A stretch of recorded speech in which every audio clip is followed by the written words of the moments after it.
Nanonood lang kami, nagte-training kami, tapos after training, daan kami sa cinema pag may konting time. Ngayon, parang, kami na yung pinapanood sa cine. So, nakakatuwa, nakakataba ng puso.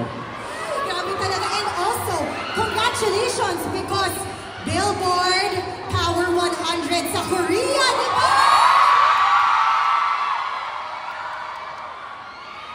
You really are making Filipinos proud. Grabe, we are so proud of you. Grabe, 18 pa lang naman natin.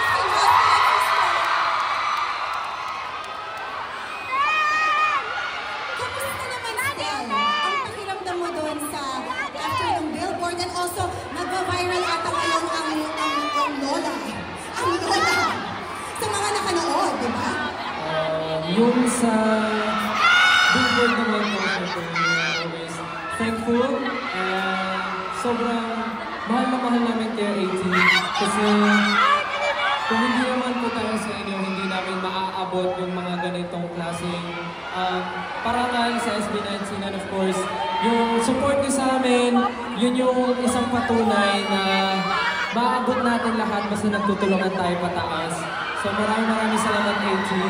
And sino na dito yung mga nakapanood? So dahil napanood nyo, sino na dito yung nag-try ng mainit na lola? So marami na. So sa mga hindi pa po nakakapanood, malalaman nyo kung anong kwento sa likod ng mainit na lola. Grabe talaga, as in, really something to look forward.